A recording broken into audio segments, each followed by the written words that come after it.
Alright, so today we are going to be doing a little bit of a grammar tutorial, and I'm going to be doing it on gustar and other verbs like gustar. And I also have a little side note down here that says, thanks Duolingo. I will get to that when we get to it, I promise. So, verbs that express your likes, your interests, or opinions towards people, things, and activities. Those are what we mean by gustar or verbs like gustar. So, of course, this can include gustar, which means to like, interessar, which means to interest, encantar, which is to be very pleasing to or to love something. Aburrir is to bore. Divertir, to be fun or funny too. Molestar, to bother. Importar, to matter to. And preoccupar, which is to worry. So, why do we group these verbs together? Verbs and verbs like gustar, they do not follow the typical verb conjugation pattern. So, what I mean by this is, in this example, yo vivo en un apartamento means I live in an apartment. This is a regular conjugated verb where the ending is directly reflective of who is doing the thing. And then we have me gusta la cellular.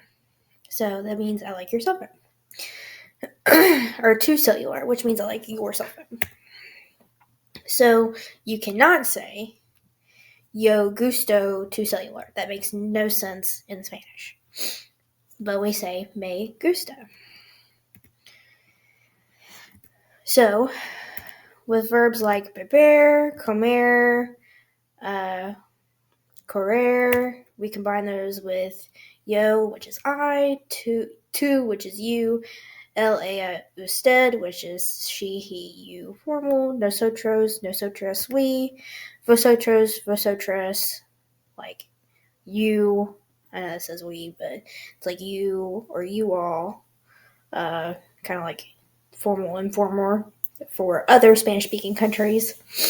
And then ellos, ustedes, they. So the subject is the one who performs the action. So this follows the subject, verb, object sentence structure. So tu comes hoy means did you eat today? Where you are the subject, comer, which is conjugated to comes, is the verb, and then hoy is the subject. So did you eat today?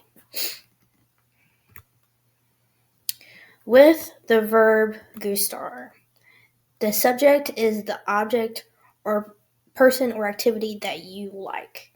Or, yeah. So, me gustar ver la tele. So the subject is la tele, which is the TV. Yo veo la tele. The subject is I. I watch TV. So with gustar, this is expressing likes and interests. So if we're expressing likes or interests, we always want to conjugate in the third person singular if the person, place, or thing is only singular. We can also do this with infinitive verbs as well. So for example, me gusta correr con mi padre los lunes, which just means I like running with my father on Mondays. And then me gusta tu padre, which just means I like your dad, I like your father. So querer and tu padre, those are infinitive and a singular noun, respectively. So we conjugate gustar to gusta.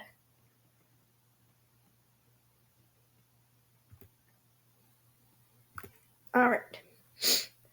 If the person, thing, or activity is a plural noun, then we have to conjugate the verb, which we are using, which is gustar, for example, in the third person plural form.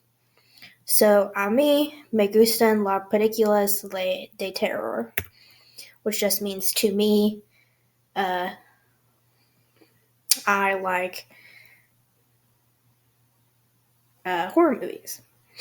And then we also have another one, which is the same exact thing. A mí me gustan las películas de comedia.